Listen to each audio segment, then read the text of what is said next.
Do-do-do-do-do. Good morning, everybody, and welcome to the highlight of civilization. This is the place to be. You know, a lot of people have decided to be somewhere else, not watching this live. Wow. Do we feel sorry for them? We should. Yes. Feel terrible for them. Let me get that little wire out of your way. There you go. There you go. Now, if you'd like to take your experience up to levels that only a Chinese weather balloon has ever seen, all you need is a cup or mug or a glass, a tankard, chalice or stein, a canteen jug or flask, a vessel of any kind. Fill it with your favorite liquid. I like coffee. And join me now for the unparalleled pleasure. It's the dopamine hit of the day, the thing that makes everything better. It's called the simultaneous sip. And it happens now. Seriously, you just finished your coffee? There's somebody on YouTube, I mean, we're just going to mock you over on the Locals platform. Didn't time the coffee right over on YouTube. Well, don't do that again. You've been warned. Well, the best and weirdest story of the day, I guess this happened yesterday or the day before. Somehow I missed this story until just recently. So Ye has come out of hiding with a post on Instagram. I'm not making this up. Everything I say now about this story is actually true. This is real. Ye posted on Instagram, watching Jonah Hill in 21 Jump Street made me like Jewish people again. And then he goes on, no one should take anger against one or two individuals and transform that into hatred toward millions of innocent people. And then he says, no Christian can be labeled anti-Semite knowing Jesus is Jew. Thank you, Jonah Hill. I love you. This is the craziest, best thing he's done yet. Because now just think about how you feel about it. Just release yourself from, the logic of it. Don't think of the story, the details. Just tell me how you feel about it. It totally works. This is the funny thing. The funny thing is that we laugh at it because it's just so weird, and yet it totally works. In my opinion, it would be hard to be mad at him after he said that. Because, first of all, he's saying no one should take anger, so he's basically disavowing himself. He's disavowing himself, and he's giving this ridiculous reason why he's come to this conclusion. And the reason that he's giving is so funny that you sort of believe it, even though it couldn't possibly be true, that it's the only thing that changed his mind. But the fact that he went at it like this is kind of perfect. And now, I can't speak for the Jewish community and anybody who supports them for how they might feel about this, but what do you really want from people? What do you want from people? If somebody had offended me or some group I'm with, and then later came at me with this, that Jonah Hill, cured him of hating my group, and then he says, as clearly as possible, no one should take anger about a few people and generalize it to millions. That's all you wanted to hear, right? That was literally exactly what you wanted him to say. No, you should not generalize it to people because you mad at a few. I feel like he nailed it. As silly as this is, I think he actually nailed it. We'll see. We'll see. I suppose it depends what he does after this, but that could not be a more quirky, perfect, artistic way to approach it. I just love that. All right. What do you think is the biggest source of racism in the country? Democrats, climate change, teachers' unions, Republicans? It's Democrats, right? Because all the other categories are Democrats.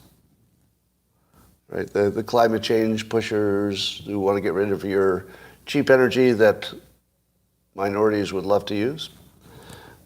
Teachers' unions, mostly Democrats. It's basically Democrats. So Democrats, in their typical narcissistic way, have created an entire philosophy around projection. Pretty much. It's just projection. So they're gigantic racists who only see the world through racial terms, and they're trying to project that on everybody else and make everybody else the bad guy. Now, I'm not saying there aren't any conservative racists. Of course there are. But the fact that the Democrats have made it their main theme certainly makes race the big issue. Now, I want to push back on something that a lot of my audience says to me in various ways. How many of you think that the election of Obama made race relations worse? Let me see your actions. Because if you trace the race relations line, I think Gallup tracks it. It looks like the election of Obama and all right, but do you blame Obama for that? Let's say the timing does seem to be around the Obama election. But do you blame Obama for that? I'm seeing mostly yes. Yes. All right. Here, I'm gonna do something you don't like at all. I think that was entirely the right-leaning media. That wasn't Obama. I think if the right-leaning media had not made a racist kind of framing of him from the first moment, you wouldn't have noticed. Yeah. That's what. To me, it looks like the media assigned people the opinion that Obama was going to be bad for white people, and then white people adopted that view. And so I was watching it at the time, and to me it looked like a massive psyop against Obama. That the whole. I actually talked to somebody during Obama's presidency. In the middle of his presidency, there was a Republican who told me that it's a known fact that Obama is a Muslim. And I said, what? And he said, yeah, everybody knows he's... And I said, you mean like an actual practicing Muslim, as in if you asked him, he would say, yes, I'm a Muslim? He said, yes. Everybody knows he's a practicing Muslim. Now, where do you get that? This is somebody who followed, right-leaning news and came to the conclusion that Obama was a Muslim. Somebody says he is a Muslim. There you go. Do you think that it's only the left that gets brainwashed by the news? It's not. It's not just the left. Yeah.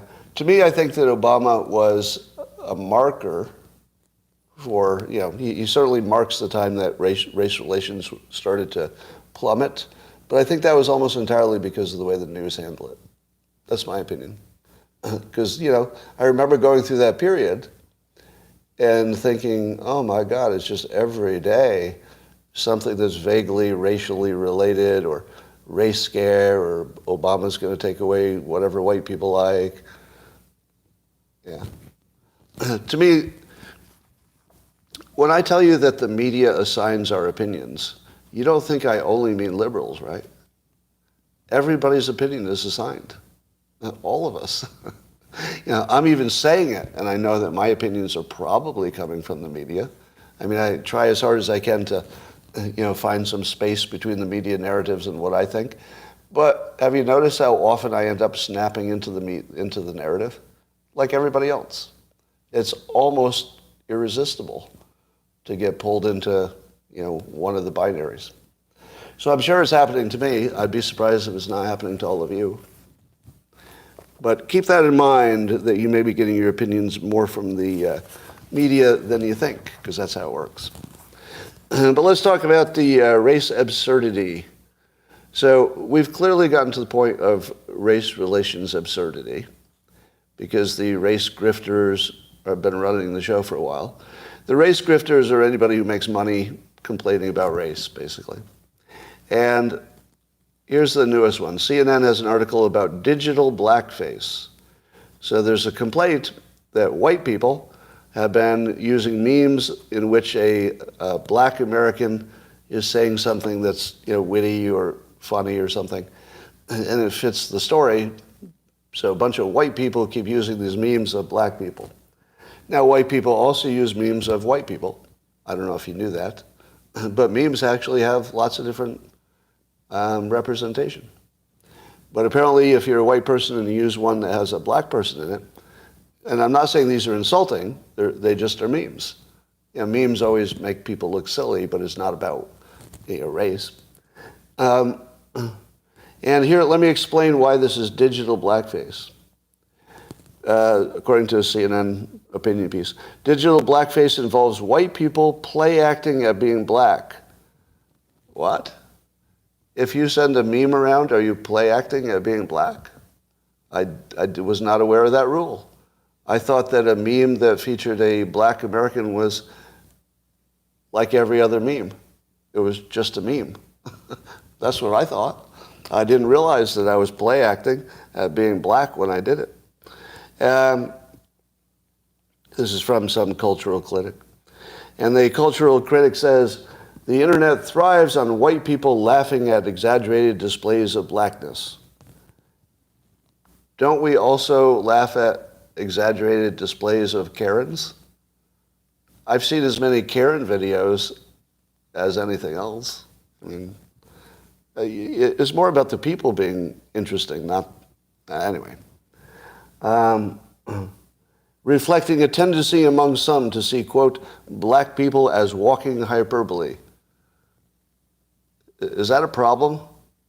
I woke up this morning and I thought, I hope there's no big problems today. And then I find out that white people are using memes and therefore seeing black people as walking hyperbole. Have we run out of problems? Are we completely out of problems? That sending memes around that are not your own race is mocking people for being walking hyperbole? I mean, you have to try really hard to make that racist. You got to try really hard. But I guess they succeeded. I saw a tweet from Christopher Rufo. It was a black mother who was doing a very forceful denunciation of ethnic studies curriculum in Minnesota.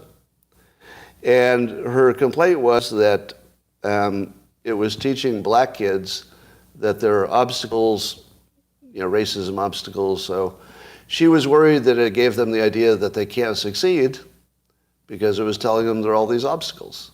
And she would rather have her children and other black kids, I guess, be told that they can succeed, which is pretty smart. Then she went on too far. It started out great. I was going to tweet this thing. I was like, oh, finally, somebody who can actually see what's good for black America is black, so maybe somebody will listen to her, and is making a real good point. And I was like, yes, that's it. That's exactly what I want to see. And then she went on further and said, quote, I can see why you white proponents of this bill might support it. It's not your kids being told they can't succeed, and you get to shed some of your white guilt in the process. Okay, so it turns out she's a huge racist, but she's not wrong about the message it sends to black kids. I think she's right about that. She just happens to be a racist. Do you believe that white people are why the ethnic studies are being taught in school? Now, I do believe that probably in this particular school there might be more white people, and therefore they might be the majority that are voting for it, right? But let me ask you this. If the black population of this same area in Minnesota, if the black population did not want ethnic studies, do you think that the white people would be pushing it? No, you do want it. No, we don't want it. No, you really do. No. So even though the white people are the ones doing all the promoting and voting and, they might have control of the levers of power, they wouldn't do it unless there was a demand for it. So here she is blaming the white people for trying to do something that obviously they think is for the benefit of black people. But the important thing here is that it's a white people's fault. That's the important part. And I'm glad that this racist mother finally got to the important part, that somehow it's still white people's fault. That's the key key factor here.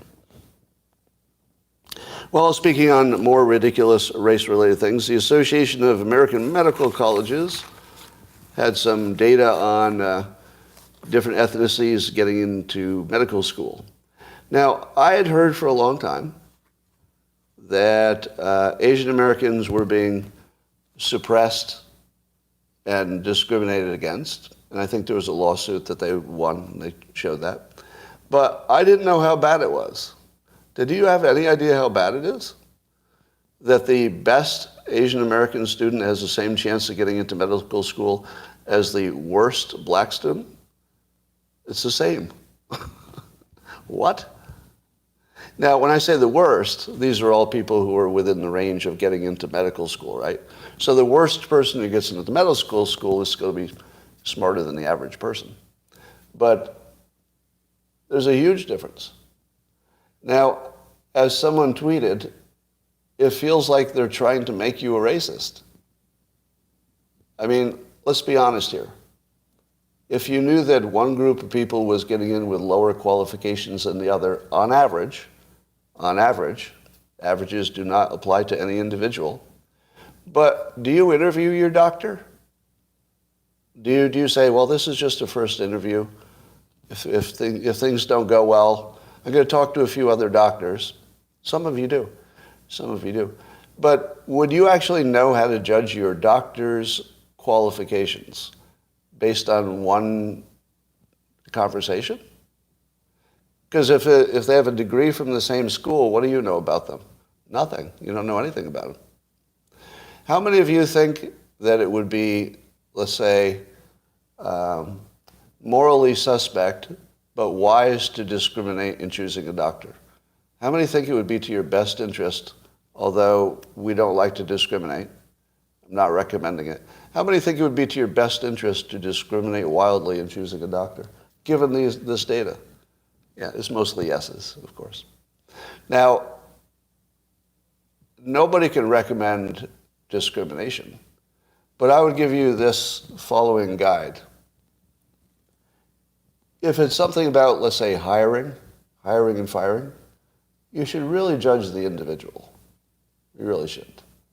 If it's life and death, though, you should do whatever you need to stay safe. Would you agree? If it's life and death, discriminate all you want. It's not even illegal. Would you go into a neighborhood that looked dangerous statistically? Or would you say, well, I'm going to judge all the individuals in that neighborhood individually? No, you'd say that looks like a dangerous neighborhood, I'll stay out of it. So, yeah, I do think that if you're not discriminating for your own well-being, you're not doing it right. Scott doesn't know what discriminate means. Pretty sure I do. That's like the dumbest comment I've seen forever. All right. So that was disturbing that there's such a difference. All right. There was a Trump rally in Waco. And the Trump rally, as the news likes to tell us, is in the shadow of his many legal problems. So shall we summarize Trump's many legal problems? Yeah, there are 4 of them, and oh boy, the walls are closing in. There's a Stormy Daniels thing that even Mario Cuomo, the ex-governor of New York, says, quote, I think it's all politics, and that's what I think the people of this country are saying, Cuomo continued. It just feeds that anger and that cynicism and the partisanship. Cuomo continues, it's a coincidence that Bragg goes after Trump and Tish James goes after Trump and Georgia goes after Trump. That's all a coincidence? I think it feeds the cynicism, and that's the cancer in our body politic right now. If you can't convince Mario Cuomo that this Stormy Daniels thing is real, even Mario Cuomo, very Democrat, says, no, it's not real. It's just political. All three of them. So the Georgia find the votes. Do you really think there's any chance that Trump is in legal trouble for saying find votes?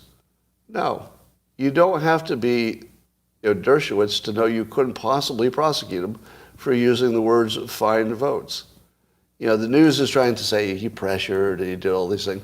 But when you come down to it, you have to look at what he said. And what he said does not indicate a crime. So there's no risk in that. The January 6th protest peacefully. He's been looked into completely. There's nothing there. There's no prosecution that's going to happen there. How about those Mar-a-Lago documents? Well, it's a little awkward now that Joe Biden has some documents, isn't it? So there are 4 legal problems for Trump, and all 4 of them help him. All 4 of them help him, because there's no way he's getting prosecuted for any of this. Or if it is, it would be a misdemeanor or something. And all it does is, as Mario Cuomo says accurately, it just feeds the anger and cynicism. Do you think that has anything to do with why his Waco rally was huge? Very successful Waco rally, apparently.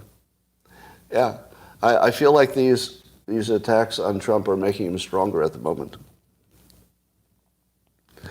I also feel that the only reason that DeSantis was looking so good is that Trump was removing himself from the news for so long. Have you noticed that the moment Trump, gets close to powering up, like he's just starting to power up into full strength, as soon as he does, DeSantis disappears, doesn't he? And I mean in terms of the wattage, just the energy. Like, Trump is just infinitely interesting. Love him or hate him, he's interesting. And DeSantis, I try to be interesting. I try to be interested in him, but I have to work at it. Would you agree? I want DeSantis to be interesting, but I have to kind of put a little effort into finding out what he's up to. But with Trump, it's like, do some more Trump, entertain me. Like, I'm just automatically drawn to that energy. And it doesn't have to do with policy. It's not about policy. Because I don't have some, big difference in policy between the two of them that's animating me right now. Well, so I would say that if Trump just stays healthy and doesn't create some new issue, he should waltz right into the nomination. What do you think? Yeah. Now I'm still endorsing Vivek Ramaswamy because I think we need somebody younger, and I think that Trump is insanely divisive. Now he's divisive not because of what he says exactly, but because of the way the Democrats are going to treat him. So Trump is divisive the same way Obama was. You put Obama in office, and Fox News is going to go crazy on him for 8 years. You put Trump in office, CNN and MSNBC are going to go crazy on him for 8 years. But I don't know that would be different with anybody else. Maybe less wattage. DeSantis would be more of a boring, muted attack or something. But I think we're at the point where it's going to be full-scale war no matter whether it's a Democrat or a Republican. Probably doesn't matter. All right. Trump is getting some pushback because he's saying that if he gets indicted or arrested for this Stormy Daniels stuff, that there could be, quote, when it is known by all that no crime has been committed, talking about the Stormy Daniels payments, and also known that potential death and destruction in such a false charge could be catastrophic for our country. So Trump is basically saying that his supporters might turn to death and destruction if he's charged. That's not ideal, is it? That's not ideal. But you know what else? It's also honest. It's hard for me to get, I want to not like this because it seems so unproductive. But I can't fault him for being honest. There is a risk of death and destruction. And I certainly don't mean that to be any kind of warning or anything like that. I'm just saying it as a objective fact, it's probably true. Now, I don't think it'd be massive. He uses hyperbole. But I think there could be trouble. And the trouble would be because the charges would be so obviously political. As Mario Cuomo points out, everybody can see it's political. So do you want to live in a country where, let me ask you this. Would you be happier living in a country where Trump could be arrested on a obviously false charge to take him off, and there would be no violence? No violence? Is that the country you want to live in? That somebody could be taken off the field for obviously not legal means. Obviously not legal. Now, I think you want to live in a country where violence is on the table. I don't recommend it. Do not recommend it. I want to be as clear as possible. Do not recommend violence. But I don't want to live in a country where it's not on the table. So I'm going to say it's on the table. It's just on the table. I don't recommend it, but let's not kid ourselves.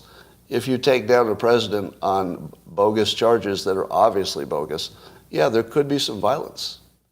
And I don't want to live in a country where that's not true. At the same time, I don't want any violence. All right. I don't know if you noticed that Trump is jumping on the Bill Maher comment that DeSantis is the tribute band. You may remember I told you that once you hear that DeSantis is the tribute band, that's like a kill shot. I was wondering how long it would take Trump to, repeat that. Didn't take him long. Yeah, he was on it. Yeah, so he's definitely echoing that tribute band thing. He's quoting Bill Maher, which makes it stronger. So if you're wondering if Trump still has that keen political instinct that got him to be president the first time, well, this would be one indication, yes. Yeah, it's not everything, but we do see the spark of having basically a higher gear than the people he's competing against. That's what I see. So an article by Julie Kelly in American Greatness. And I was not up to date on how many FBI agents have been outed in various operations.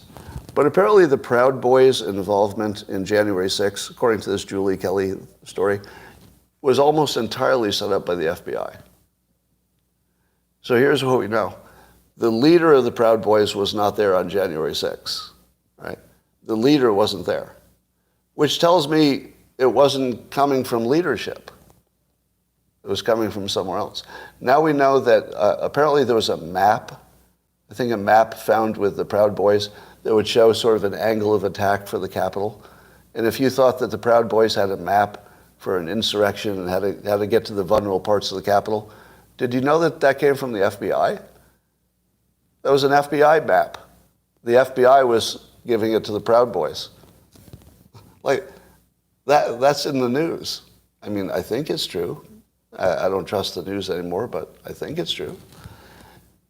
Now, when you hear stuff like that, and I don't think there were any Proud Boys. Were there any Proud Boys that got picked up for violence? None of them were armed. They weren't armed. So more and more it looks like January 6th was, an FBI operation, some kind of an op. And more it looks like the Democrats are basically a criminal organization at this point. They are a criminal organization. I think you could use a RICO law to take down all of the Democrats at this point. Like actually, literally. Couldn't you? Is there any lawyer who can tell me? I feel like the collusion that's been used against Trump should be a RICO violation, right? Because they're acting like a criminal organization. They're not acting like a political organization. They're actually committing crimes under an organized umbrella of associations. That's RICO, right? Sovereign immunity? Do individuals have sovereign immunity? I don't think a member of the intelligence agency have sovereign immunity. I'm talking about, maybe Congress has some immunity, but there's still enough people as part of the operation. Yeah. Who would charge them? Yeah, that's the problem. RICO is just politics. State actors have immunity. Well, what is a state actor? If you're an elected official, you have immunity, or probably an appointed official, right? But what if you're just working for a paycheck, or you're a political pundit on TV, or you're the news? Because I think you could find a web of RICO-type connections with members of the media, employees of the Department of Justice, employees of the FBI. Are they all immune? Yeah, I don't think they have immunity for illegal actions, do they?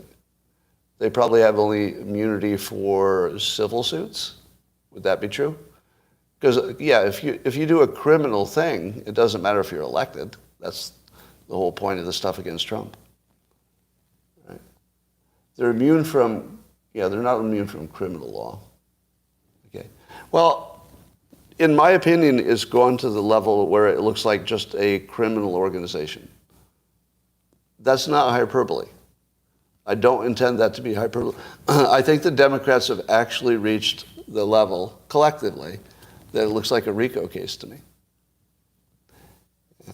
Now, I don't think there's any chance of that happening, but I don't see them as just a political party anymore. Think about all the things that Republicans have been blamed for.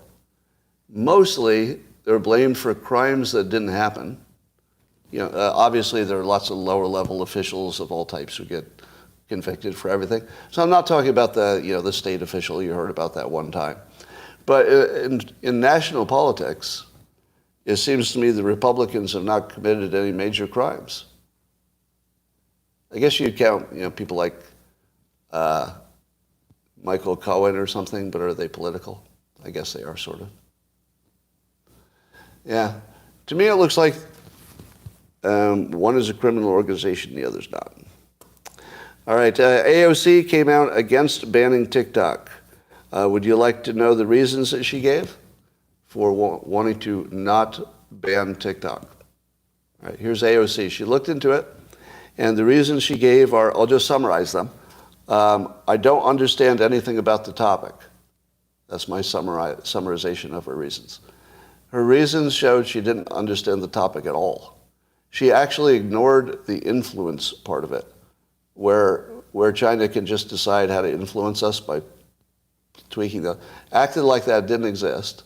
Now, what if I told you about the people who act like the big risk, the influence part, it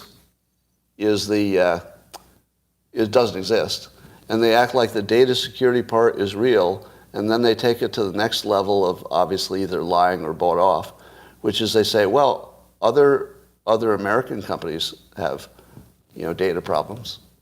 So why would we be racist against China? So imagine, if you will, that in public, she's acting like an American company should be treated the same as an adversarial country, China. Acts like there's no difference between our own country and an adversary country. What is that? Now, I can't even tell if that's stupid or just bought off. I mean, nobody would be that stupid, right? Except that there are a number of politicians who are acting exactly that stupid. And I really can't tell if they think the data security problem is the big problem and they just don't know the other one is there, or are they lying? Are they lying? So here's my take on TikTok. 100% of the people who can explain the risk want to ban it. 100% of the people who can explain the risk want to ban it. In other words, if you see somebody say, well, there are two risks. One is they get our private data, correct. And the other is that they can influence our opinions through the algorithm, correct. There's nobody, here's my claim, nobody who can even explain the risks is in favor of keeping TikTok. Nobody. You won't see it. Everybody who is in favor of keeping TikTok will be unable to explain the situation. And they'll say stuff like, well, Facebook has your data too. If you say Facebook has your data too, you are either stupid, so uninformed that I think I'd have to call you stupid, or you're lying. You're lying because you think it's good for your, I don't know, your politics or something. Yeah, or both. Yeah, she could be stupid and lying. That's true. Yeah. Maher, are you really saying that? Facebook has your data too? I can't tell if that's a joke. Oh my God, there are people on YouTube saying, what's the difference between Facebook having your data and China? I want to see you say that out loud.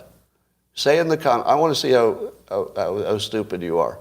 Ask me what's the difference between an American company having your data and a Chinese adversarial company. Ask it again. I want to see you put that in writing. Go ahead. There it is. Facebook is as bad as China. There's somebody willing to say that out loud in public, that Facebook is as bad as China. Are you a Chinese troll? I mean, nobody with a brain could think that. All right. So, here's a question for you. Has AOC ever been in favor of a policy that wasn't good for China? Now, I don't know the answer to this, but I'll say, so AOC is big for climate change, which is mostly good for China, bad for the United States. Did she oppose tariffs? Did AOC oppose tariffs on China? Because Trump's the first one who brought it up, so I feel like she probably did. Yeah. Is she in favor of ESG, which is terrible for America? Yes? Yep. Yeah, I don't think there's anything that she's in favor of that isn't good for China and bad for America. Has anybody not noticed that? Am I the only one who's noticed that all of her policies are pro-China and anti-American? It's a little bit hard to miss the pattern at this point. That's a pretty big pattern.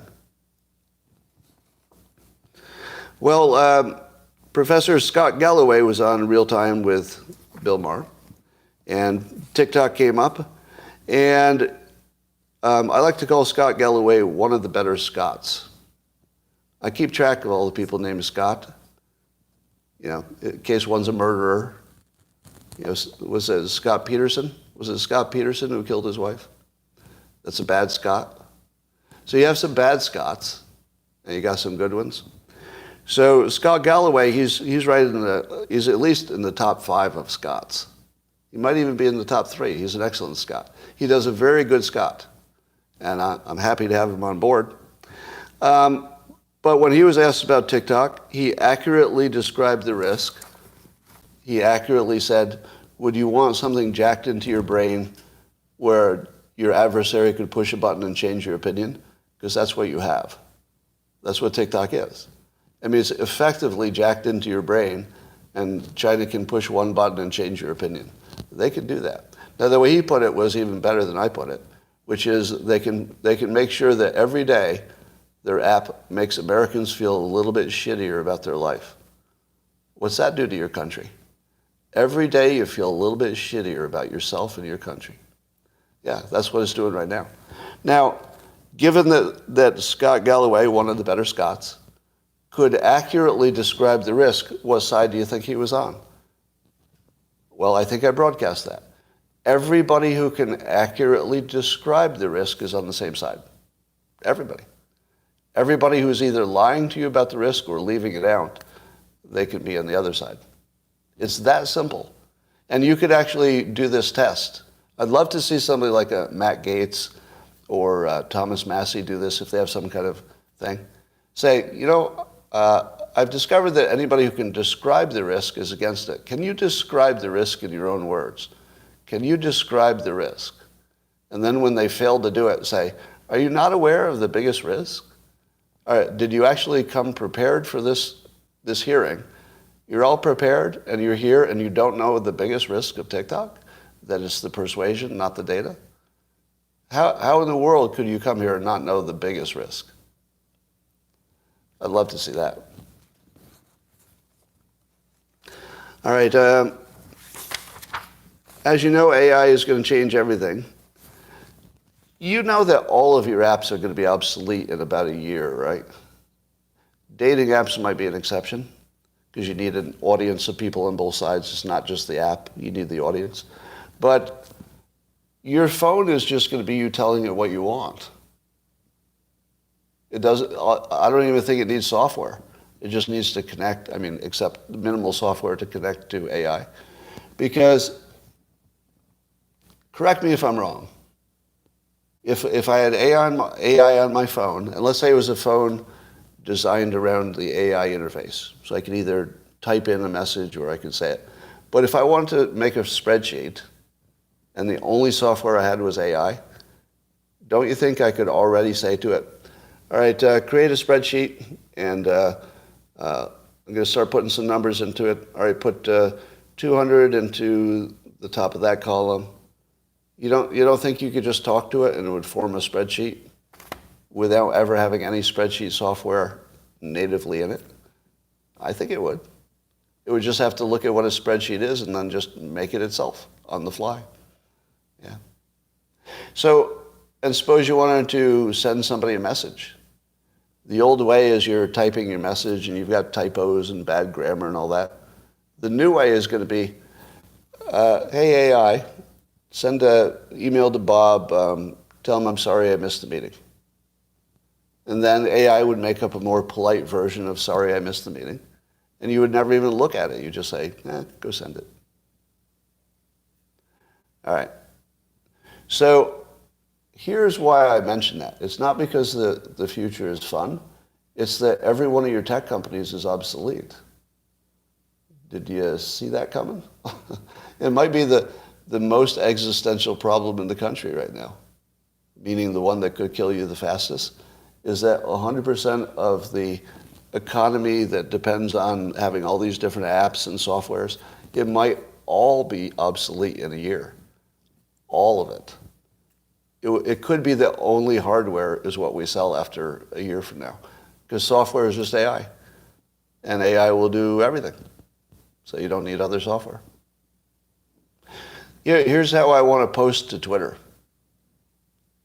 Hey, AI, send a tweet out, says something like this, post it to all my social networks, and then it just posts to all the social networks.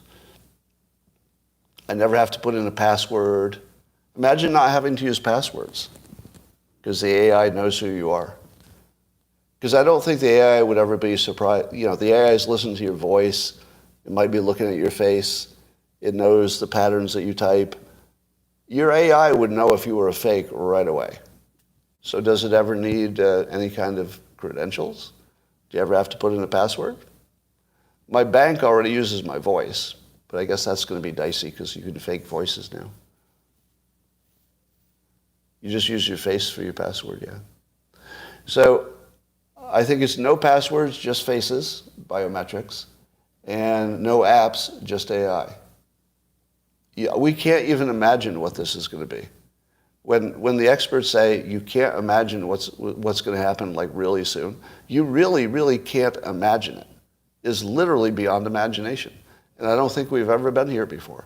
Because even when the internet was formed, there's this famous video of David Bowie. When the internet is just formed, David Bowie is saying, you have no idea what this is going to do.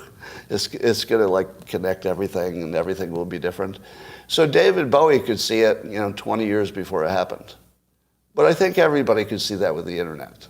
The internet's sort of easy to understand. It's just, everybody's connected. That's an easy concept. And as long as you know everybody's connected, you can kind of intuit what that might look like. But you cannot intuit what AI is going to do. I have no idea.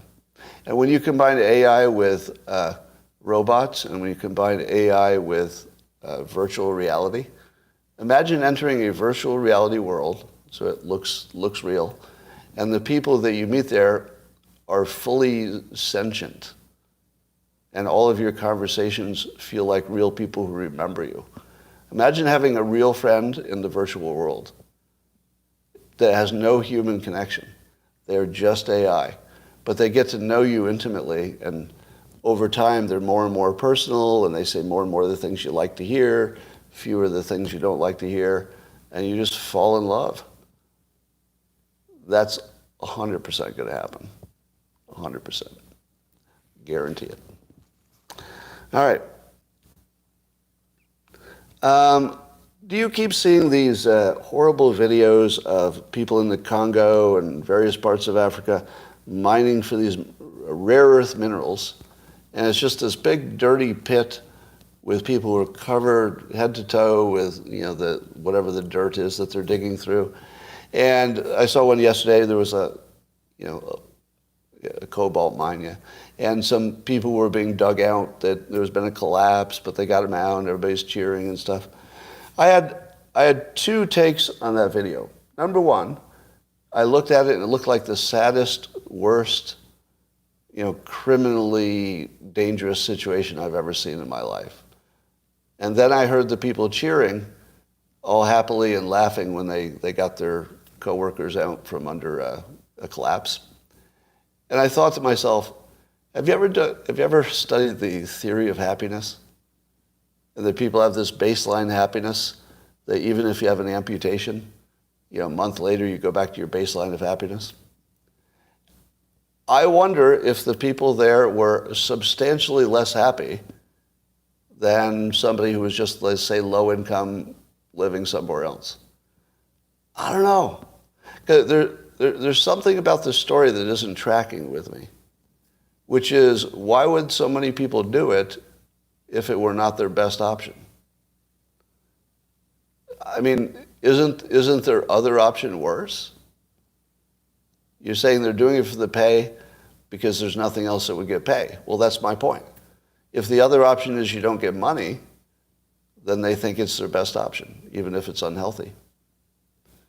So I don't know how to think of something where it's their best option. But here's the point I'm going to.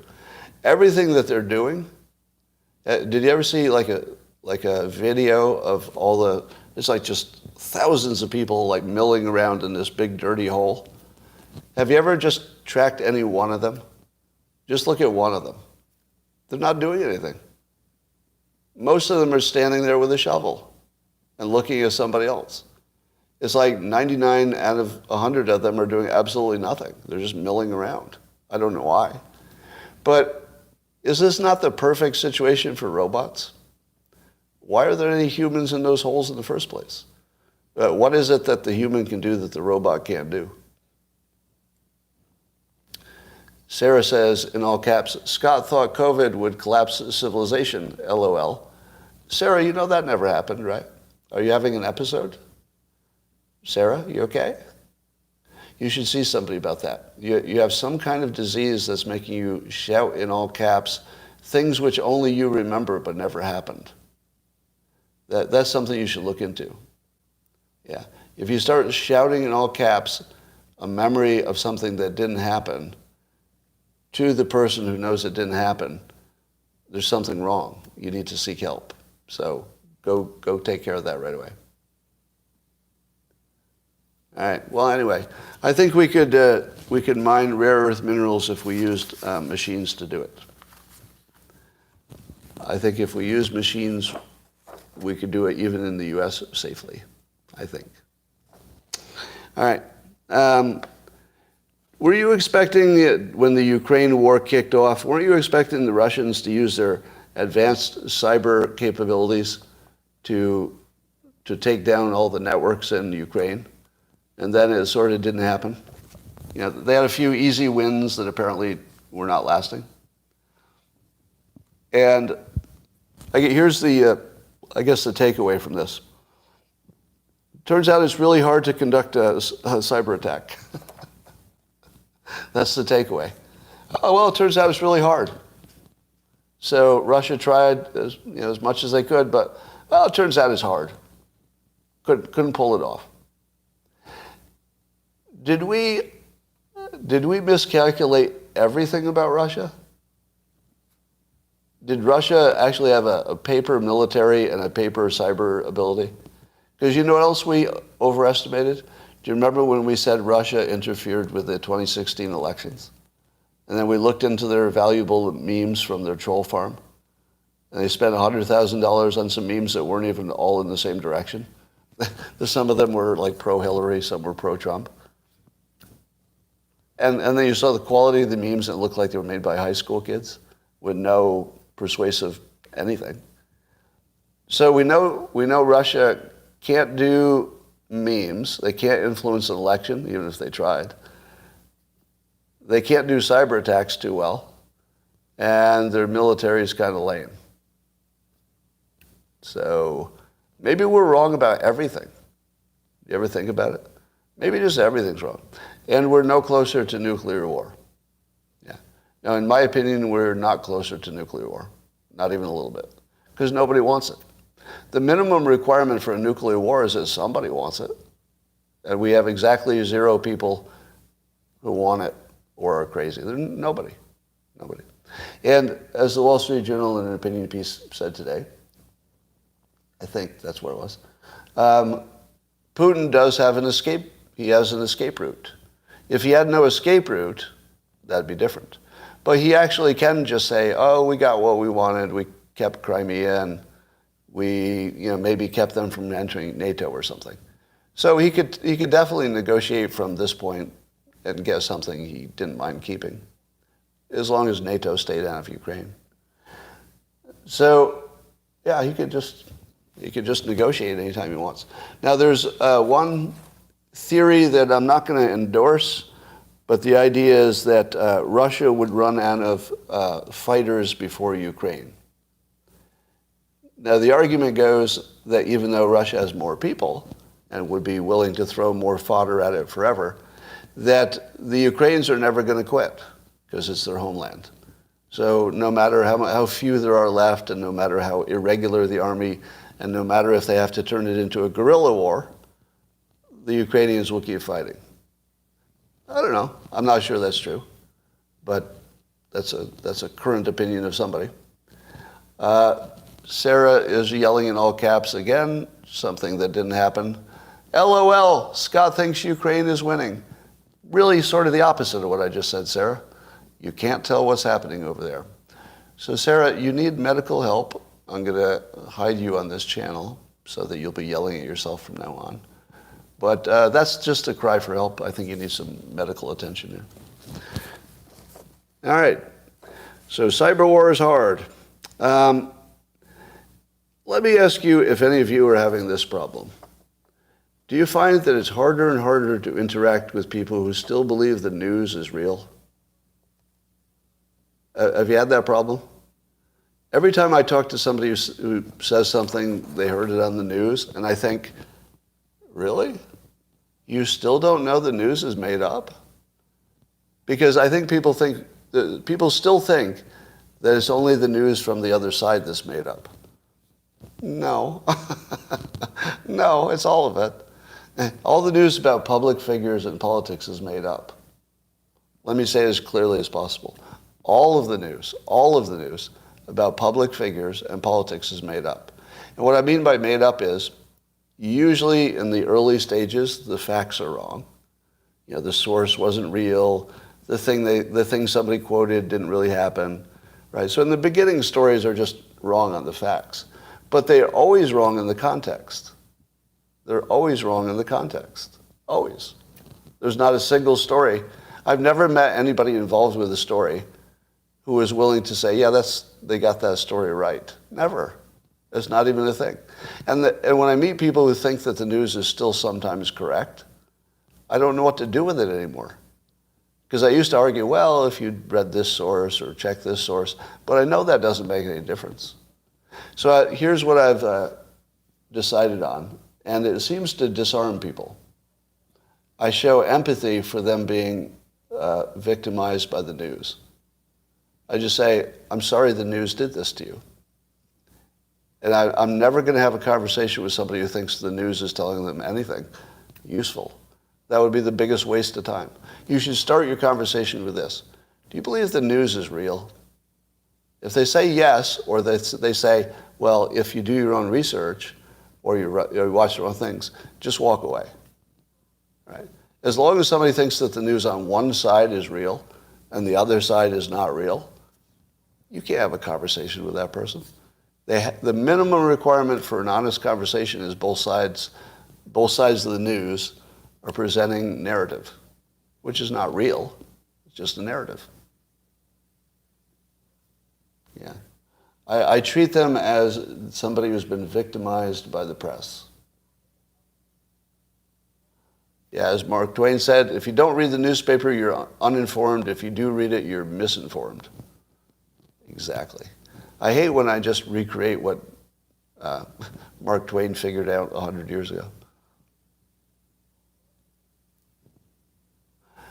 Democrats voted against the Parents' Right Bill. Yeah.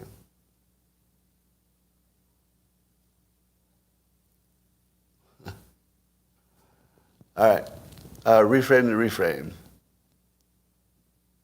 Vivek is Dave Chappelle showing up unannounced. That's funny. Have I ever gotten the Mark Twain Award? No, that's for much higher profile people. I'm not high enough profile to win an award like that.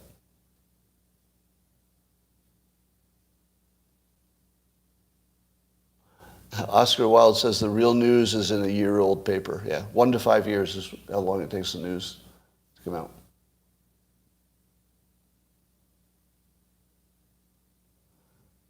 Mexican cartels.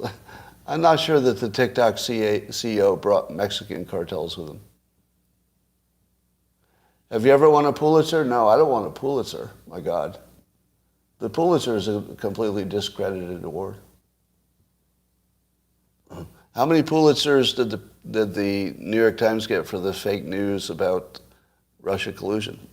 No, a Pulitzer is a sign that you're a political operative at this point, unless it's nonfiction, or unless it's fiction. Yeah. No, I would not want a Pulitzer. There was a time when I wanted one, because I thought that'd be a good award to have in my line of work. But at the moment, I would just be embarrassed if I had one. It would just be kind of embarrassing.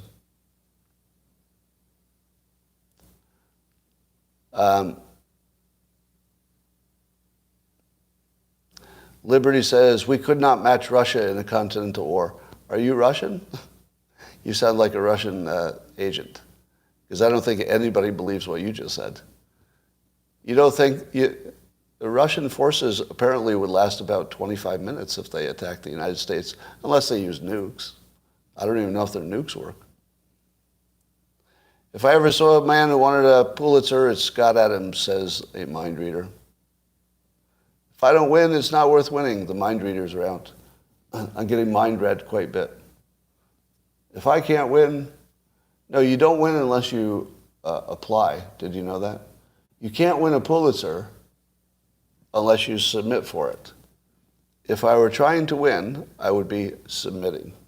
But you don't see me doing that. I do not submit my work for the Pulitzer. Oh, you were joking? Okay. You're forgetting their allies. No, I'm not. All right. Yeah, I wanted a Pulitzer until I found out how they were awarded. But they're awarded just, a small group of people. It's just their opinion. So it doesn't have any real weight. If 5 people decide that you should get a Pulitzer, who are those 5 people? Yeah. Oh, I won the prestigious random 5 people award. What's that? 5 randomly chosen judges for your category. And they change the judges around every year, I think.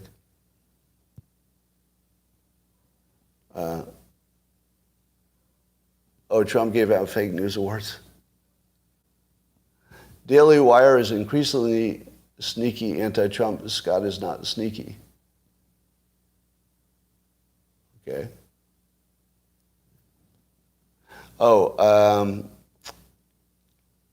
I realized that I should have turned my iPad upside down. So there's a step that, remember I told you that every step you add to the process increases the chances of failure by like 25%. Any little change increases your risk of getting it wrong. And one of the things I had to add was I have to flip the iPad over right before I go live. And when locals didn't work, and I had to redo it and re-up the app and stuff, I lost that part of the process. So the camera is up here, whereas it's supposed to be down in this corner down here, and then I would be looking here to see both of the cameras in the same place.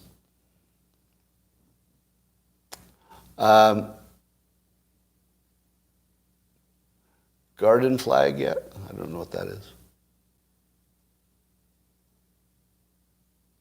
Mark Twain never won the Mark Twain Award. That's funny.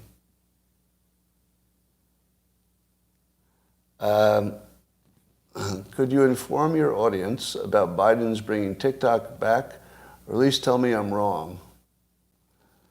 Well, I don't know what you're talking about, because nobody brought TikTok back. It's always been here.